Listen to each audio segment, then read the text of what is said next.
আসসালামু আলাইকুম। নারী বিশ্বকাপে পাকিস্তানের বিপক্ষে জিতে বাংলাদেশ তো দুর্দান্ত শুরু করেছিল। পরের ম্যাচে অলমোস্ট হারিয়ে দিয়েছিল ইংল্যান্ডকে।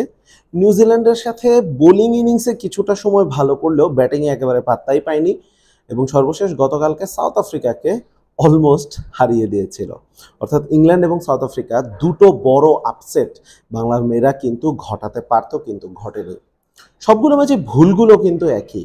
ব্যাটিংয়ে অনেক বেশি ডট বল খেলা, বোলিংয়ে ক্রাঞ্চ মোমেন্টে কিছুটা লাইন লেংথ হারিয়ে ফেলা, কিছুটা ফ্রি কিছু লুজ ডেলিভারি দেওয়া, কিছু ফ্রি রানস বিলিয়ে দেওয়া, কিছু ইজি ক্যাচ ড্রপ হওয়া, তারপর হচ্ছে যে রান আউট অপরচুনিটি মিস হওয়া। এবং বিশেষ করে সাউথ আফ্রিকার সাথে ম্যাচটাতে আমরা যদি দেখি, স্বর্ণা ক্যাচ ফেলেছেন খুবই ক্রাঞ্চ মোমেন্টে, সেটা হলে বাংলাদেশ হয়তো জিতে যেতে পারতো। একদম শুরুতে রাবেয়া নিজের বোলিংয়ে ক্যাচ ফেলেছেন। এছাড়াও আমরা ডিপ মিড উইকেটে একটা ক্যাচ ড্রপ হতে দেখেছি, কিছু ডিরেক্ট থ্রোতে রান আউট হতে পারতো, সেগুলো কিন্তু অল্পের জন্য লাগেনি। এই ধরনের ব্যাপার স্যাপারগুলো আমরা দেখেছি। ক্রাঞ্চ মোমেন্টে ফুল টস হয়েছে, ওভারে 12 রান দিয়ে দিয়েছেন মারুফা, কালকে মারুফা মার খেয়েছেন। তো সব কিছু মিলিয়ে আসলে অনেক আফসোসের জায়গা রয়েছে, কিন্তু আমি আফসোস করতে চাই না, আমি সেলিব্রেট করতে চাই। বাংলাদেশের মেয়েরা যেভাবে খেলছে এই বিশ্বকাপটা, আমি এটাকে আসলে সেলিব্রেট করতে চাই। কারণ একটা জিনিস মোটামুটি নিশ্চিতভাবে বলা যায় যে Bangladesh one of the weakest team এই ওয়ার্ল্ড কাপে, এবং তার মধ্যেও ইতোমধ্যে পাকিস্তানকে হারিয়ে দিয়েছে। আমরা আশা করবো শ্রীলঙ্কার সাথেও পজিটিভ একটা রেজাল্ট আসবে। এর বাইরে আমরা হয়তো বা ভাবছিলাম যে বিদেশি যে দলগুলো রয়েছে, সাদা চামড়ার যে দলগুলো, এই সেনা কান্ট্রির কথা যদি আমরা বলি, ওই সেনা কান্ট্রির মধ্যে হয়তো বা একটা ম্যাচ আমরা এদিক সেদিক হলে ম্যাচ জিততে পারবো, কারণ কন্ডিশনটা বাংলাদেশের বোলারদের ফেভারে। গতকালকে সেই দিনটা হতে পারতো, কিন্তু গতকাল সেই দিনটা হয়নি।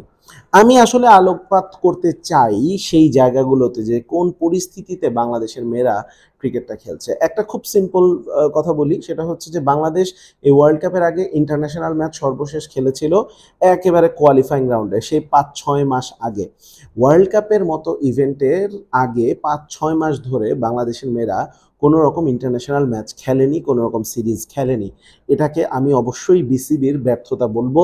এবং এখানে আরও ব্যাপার রয়েছে, নারী ক্রিকেটে এখনও যথেষ্ট স্পন্সর নেই, মেয়েরা ঠিকমতো বেতন পায় কিনা সেটা নিয়েও সন্দেহ রয়েছে। এত সব প্রতিকূলতা, এত সব প্রতিবন্ধকতার মধ্যেও মেয়েরা যেভাবে এই ওয়ার্ল্ড কাপে পারফর্ম করেছে, সেটাকে আমি অবশ্যই পজিটিভলি দেখব। এবার খেলার মধ্যে যদি আসি, গতকালকে বাংলাদেশের 11টা আমার পছন্দ হয়েছে, মূলত ফারজানা হক পিঙ্কিকে দলভুক্ত করার জন্য।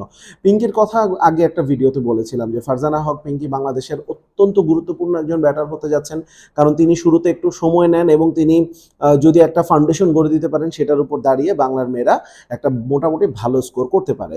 পিঙ্কি পাকিস্তানের সাথে ম্যাচটাতে ভালো করেননি, তারপরে তাকে বাকি দুটো ম্যাচ কিন্তু ড্রপ করা হয়েছে ইংল্যান্ড এবং নিউজিল্যান্ডের বিপক্ষে। আমি খুবই অবাক হয়েছি, কারণ বাংলাদেশের ব্যাটিং লাইন আপ এখনও অত ভালো না যে পিঙ্কিকে ড্রপ করার মতো লাক্সারি তারা দেখাতে পারে, কিন্তু সেটা তারা দেখিয়েছে। গতকাল সাউথ আফ্রিকার বিপক্ষে 2 ম্যাচ ব্যর্থ হওয়ার পর ব্যাটিং লাইন আপ আবার পিঙ্কিকে নেওয়া হয়েছে এবং পিঙ্কি ডেলিভার্ড। এখন আমরা দেখেছি সোশ্যাল মিডিয়াতে অনেকেই বলছে যে এত ডট বল, এত স্লো কেন খেলছে। পিঙ্কির খেলাই এটা, এবং বাংলাদেশের জন্য এটাই আসলে প্ল্যান। এবং গতকাল পিঙ্কির সাথে ওই ঝিলিক যেহেতু টিকে গেছেন, ঝিলিকের কথা একটু আলাদা করে বলতে হয়। এই মেয়েটা একেবারেই নতুন, এবার ওয়ার্ল্ড কাপেই তার ডেবিউ হয়েছে। এই মেয়েটা আমার কাছে মনে হচ্ছে যে বাংলাদেশের নারী ক্রিকেটে একটা ভালো ব্যাটার হিসেবে নিজেকে প্রতিষ্ঠিত করতে পারবে। শি হ্যাজ দ্য শটস, ভালো টেম্পারমেন্ট রয়েছে। সো যেটা বলছিলাম যে ওপেনিংয়ে একটা ভালো পার্টনারশিপ হয়েছিল, পরে সুপ্তা একটা ভালো ইনিংস খেলেছেন, 50 করেছেন, যদি কিছু রান করে দিয়েছেন। তো গতকাল মোটামুটি সবাই কিন্তু ওই পিঙ্কি এবং ঝিলিক মিলে যে ফাউন্ডেশনটা সেট করেছেন, সেই ফাউন্ডেশনের উপরে দাঁড়িয়ে দাঁড়িয়ে দাঁড়িয়ে এগিয়ে যাচ্ছিলেন। 30 ওভারে বাংলাদেশ 100 করেছিল এবং শেষ 20 ওভারে বাংলাদেশ 132 রান করে। শেষ দিকে স্বর্ণার যে ঝড়ো ইনিংসটা, সেটা তো পুরো ক্রিকেট বিশ্বকেই আসলে অবাক করে দিয়েছে। বোলিংয়ে শুরুতেই আসলে বাংলাদেশ একটা উইকেট তুলে নেয়। নাহিদা বাংলাদেশের জন্য বিগ প্লেয়ার, এবং গতকালকে তিনি প্রথম বলেই উইকেট নিয়েছেন। ওলভার্টের উইকেটটা যদি প্রথমেই তুলে নিতে পারতো বাংলাদেশ, যে সুযোগটা এসেছিল তৃতীয় বা চতুর্থ ওভারের দিকে, ওই সময়টা আসলে খুব ক্রুশিয়াল হতে পারতো। সেখানে রাবিয়া নিজের বলে ফিরতি একটা সহজ ক্যাচ মিস করেছেন। উলভার্টের পরে অনেক বড় স্কোর করেননি, কিন্তু কিছু রান করে দিয়েছেন, যেটা ওই যে একটা 55 রানের পার্টনারশিপ হয়েছিল উলভার্টস এবং বসের মধ্যে, সেই পার্টনারশিপটা কিন্তু হতো না। সাউথ আফ্রিকা আরেকটু বিপদে পড়তে পারতো। 78 রানে 5 উইকেট পড়ে যাওয়ার পর বাংলার মেয়েরা কিন্তু স্বপ্ন দেখাচ্ছিলেন, কিন্তু তারপর একটা দুর্দান্ত পার্টনারশিপ আমরা দেখেছি মারিজান ক্যাপ এবং ক্লোয়ি ট্রায়নের মধ্যে।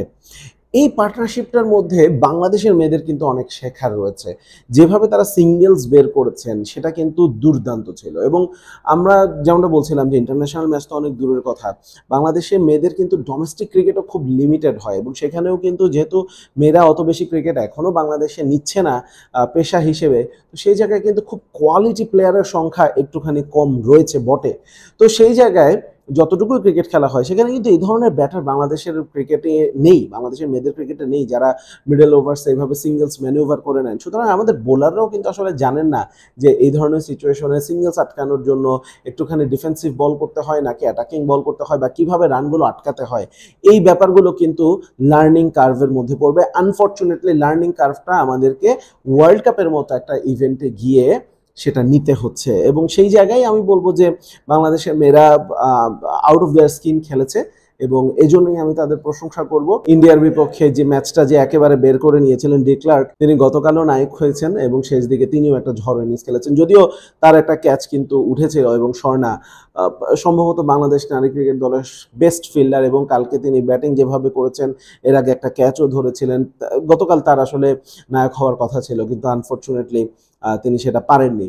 এবং আমরা আসলে যদি একটু চিন্তা করি, এক তো হচ্ছে মেয়েরা ক্রিকেট অত বেশি খেলে না, সরাসরি ওয়ার্ল্ড ইভেন্টে খেলছে। স্বর্ণা মাত্র 18 বছর বয়সের একটা মেয়ে, এরকম প্রেশার সিচুয়েশনে তিনি তার নার্ভটা ধরে রাখতে পারেননি, যেটা আসলে আমাদের অনেক অভিজ্ঞ মানুষরাও কিন্তু এই নার্ভ ধরে রাখতে পারে না প্রেশার সিচুয়েশনে।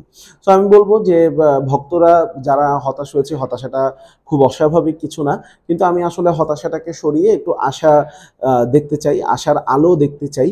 এবং আমি রিকোয়েস্ট করব ভক্তদেরকে যে প্লিজ আপনারা যেই আপনাদের মধ্যে যে ক্ষোভটা রয়েছে সেটাকে সঠিক জায়গায় চ্যানেলাইজ করুন, যে প্লেয়ারদের উপরে এভাবে অযাচিত প্রেশার না দিয়ে আমার মনে হয় যে এমনভাবে কথা বলা শুরু করুন সোশ্যাল মিডিয়াতে যেন বিসিবি বাধ্য হয় নারী ক্রিকেটের দিকে একটু বাড়তি নজর দিতে, এবং নারী ক্রিকেটের প্রতি আপনাদের যে একটা স্বতঃস্ফূর্ত একটা আগ্রহ সেটা কিন্তু দেখান, যেন স্পন্সররাও কিন্তু আগ্রহী হয় নারী ক্রিকেটে এসে টাকা ঢালতে।